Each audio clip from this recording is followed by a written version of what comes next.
EDU TV with 1 million eyeballs across the globe. Connecting schools, universities, industries, and corporate houses.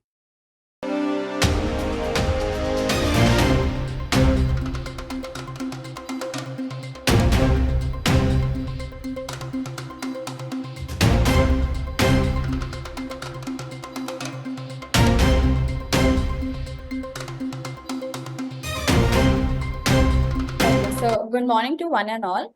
I am Sachi Khurma, the student of Delhi Public School, Bangalore East. And today with us is Dr. Munish Sabharwal, the Executive Director of IILM University, a great sustainable development enthusiast who has done a lot in the past few years in the field of technology, management, as well as sustainable development. He's also the adjunct professor at Samarkand State University, and he possesses a degree in PhD Computer Science and Management. Good morning, sir. I hope you're doing all right. Good morning, Sanji. I'm doing fine. How about you? I'm fine, sir. Thank you so much. So, sir, I would, like to start the interview as that you're the executive director of such a profound university and the adjunct professor at another university. So, I'd like to know a little more about your passion of teaching. Speaking, at heart, I love technology, but how I came into teaching is I'm an accidental professor, you could call me, because I'm somebody who used to work in the software industry and had to, leave my job because of certain, family constraints, my mother's health, and in those days. So I just, got this opportunity to, run a young institution. In those days, it was Kite Group of institutions, and they showed faith in me. And when I was just around 25 or 26, maybe, they asked me to become the director of that institution. And back in those days, the qualification of the director was just BTech and 3 years of experience, which I had at that point in time. And as my journey grew, and so did the AICT's minimum requirements for the director. Few years down the line, it was BTech and masters. So by the time I did my masters, then it was a few years down the line, PhD. I did my PhD. So that is how the journey started. And there was nobody who could teach C++ at a particular time. And I was pretty good at C and C++. So I said, okay, I'll teach this till the time you find somebody who could come out and teach. And that's how I discovered that I can teach a subject to a group of people. And I have some ability that when I happen to deliver a lecture, people find it interesting and they learn through me. So that was, unique as far as I am concerned. So that is how I accidentally got into teaching. And somehow, since I was always in a leadership role, got the leadership role at a very young age of 26 or 25, and gradually that leadership role, I made a few mistakes like everybody does. And, when the opportunity came to me that would you like to be the head this institution? So I took only 1 hour to decide, or maybe less than that. I thought if I say no, so I'm not going to get this opportunity. And if I say yes and I fail, still I'll be where I am. Why not give it a shot? Definitely. And frankly, it worked. Well, that was really inspiring, sir. And, one thing in my mind was, how did you, what inspired you to have the integration of technology and management since you are in that field? Sanchi, I did my BTech in computer technology, and after that, I did my MBA from Symbiosis Pune. But when you are good at mathematics and physics, and then you do a engineering UG, there is one small thing in you that you seek answers. You get into this habit of dividing 5 by 2 and getting 2.5. So when I did my MBA, although I learned a few things about management and I did it in international relations, so I learned a lot how to do international trade, what is bill of lading and all those things. But that urge to find a accurate answer, that doesn't happen in MBA. That frankly doesn't happen in MBA. So after doing my MBA, I did my second master's, that was MTech in computer science. Okay. Because after doing that MBA, I thought still. And when I did my BTech, MTech in computer science, and I had established myself by that time in the education sector. So I thought, let's do a PhD.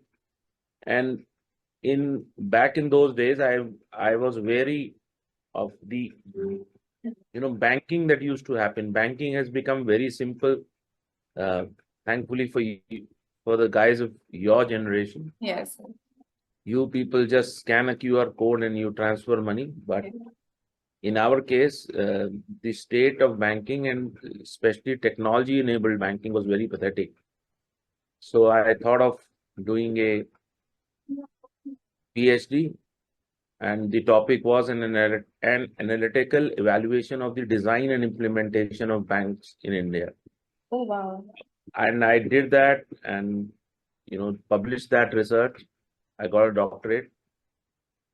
And during that doctorate, I learned that there is some methodology whereby we could do banking through a biometric trait of an individual. For example, your fingerprints. Yeah. Like, I thought, why not eliminate the password from this? Yeah. I did my second doctorate that was on use of biometrics for financial transactions. Okay. This is how the combination of technology and management happened. Okay. So, so this was the, integration of technology and management. I'd also like to know about how you got inspired to, have the enthusiasm to develop towards sustainable development.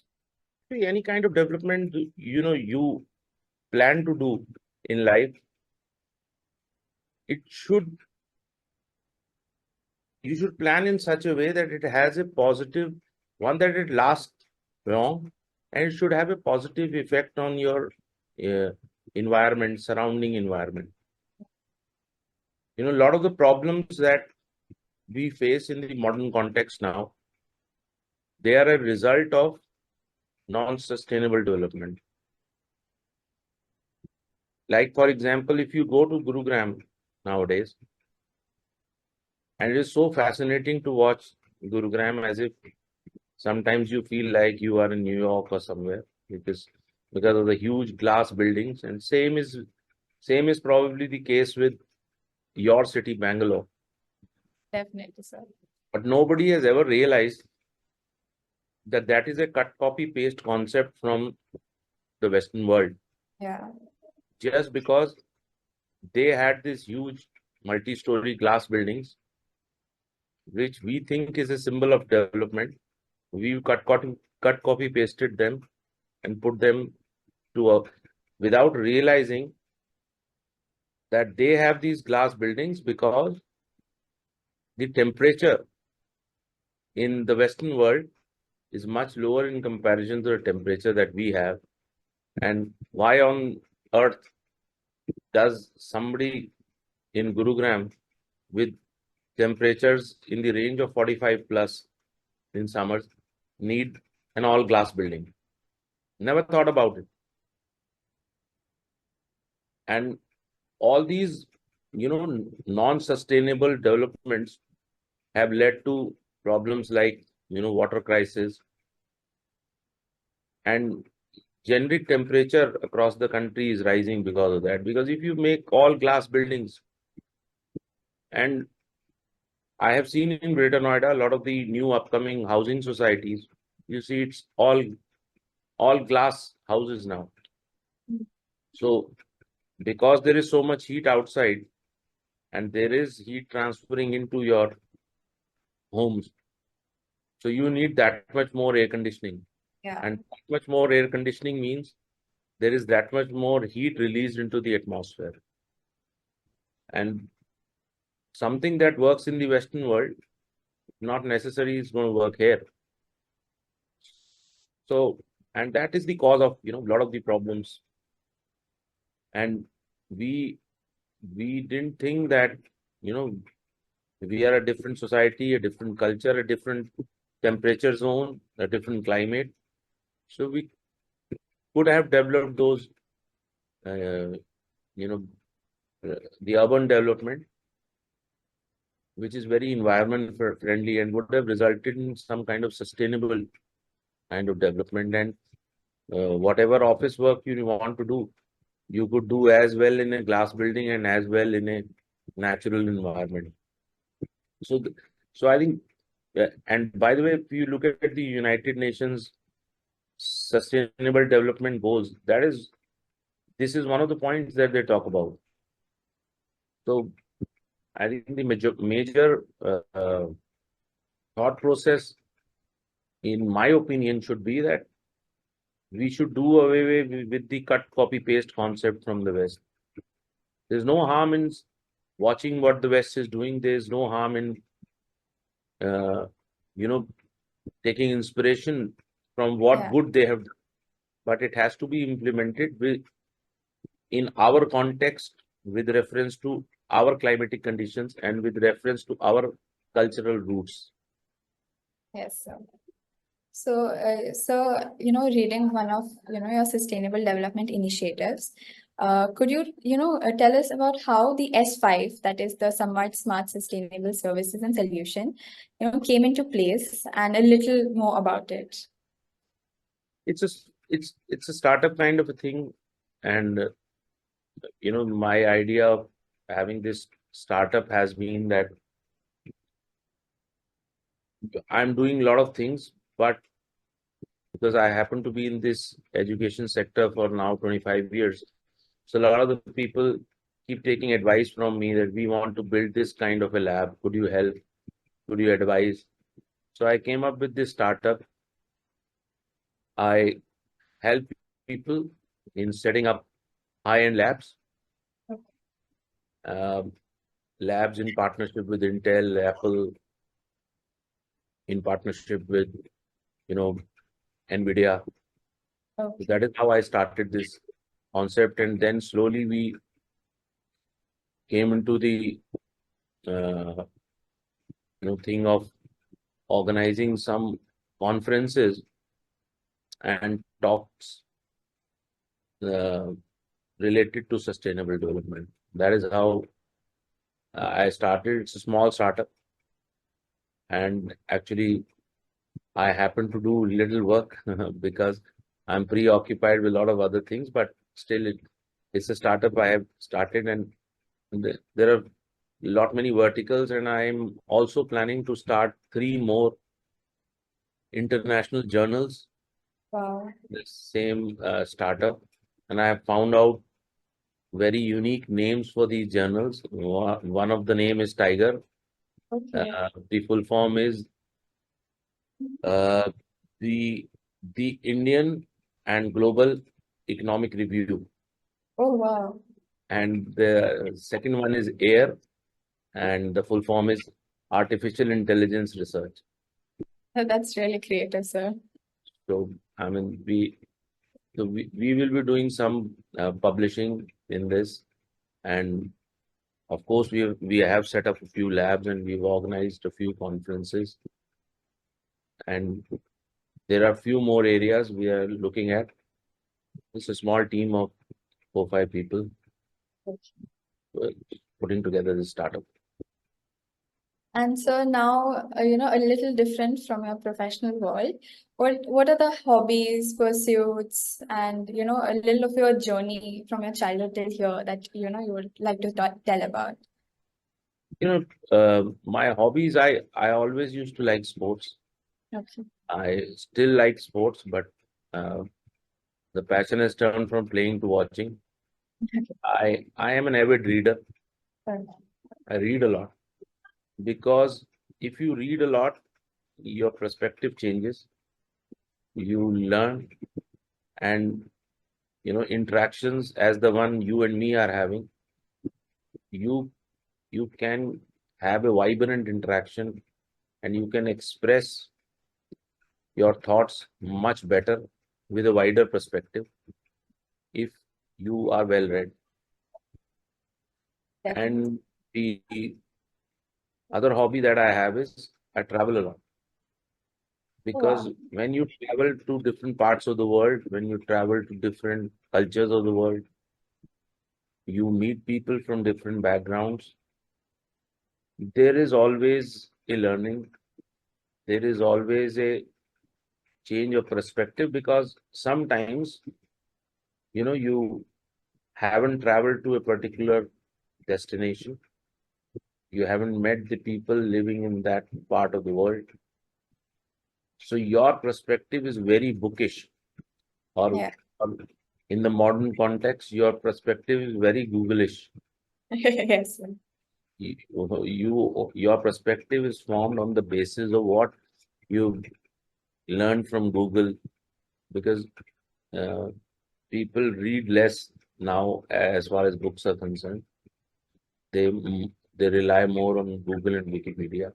So, but when you meet those real people, sit down, talk to them, have a meal, have a coffee. So, and there is always something in everybody's culture that is good for you to imbibe as part of your life, your culture. And obviously, when you go there and you share your perspective, you are actually transferring a part of your perspective, your culture to them. It's a mutual exchange of cultures and ideas. These are the basic core 3 things that I like doing as a hobby. So that was really great to know. And so as we draw close to the interview, what is that one message from your personal journey that you would like to tell for the upcoming generation? I've always told people 2 things that we have been telling to every generation, and from years and years in our context. One is work hard. You must work hard. And if you are in any organization at any level, work hard and draw your line so big that the line for others becomes shorter than you, and you become indispensable for that organization. Do not think about, rubbing other people's lines so that your line becomes bigger. You draw your line, work so hard, your line is so longer that, other people find it difficult to catch up to you. And that will make you indispensable in any organization that you are doing. And when you are in different positions in organizations, you will always find different ways of doing your task. Always, choose the honest way of doing a task, because in my opinion, that is the only way. And third is that, stick to your roots. Stick to your roots. Do not think that you have to, do something bad for somebody, because it's karma. It comes back. That is the only 3 things. If they follow this, There may be people may give them 100 more advices and all of them might be valid, but what I'm saying is very basic. Do hard work, be honest, and live and let live. Do not do anything wrong with anybody intentionally, because it's karma, it comes back. Rest everything, will fall in place automatically. That's what I have done all my life. And thank you so much for those words of guidance, sir. And I'm thanking you to join this interview and, share us an insight into your life. And, I'd also like to thank EDU TV, Ms. Tanya, Mr. Pranav, and our principal, Dr. Manila Carvalho, who gave me this opportunity to take this interview. Thank you so much. Thank you. And it was great talking to you. And it's always great talking to young minds like you. And by the way, you were a good host. And the way to ask these questions was very, very professional, I must say. Thank you, sir. Thank you so much.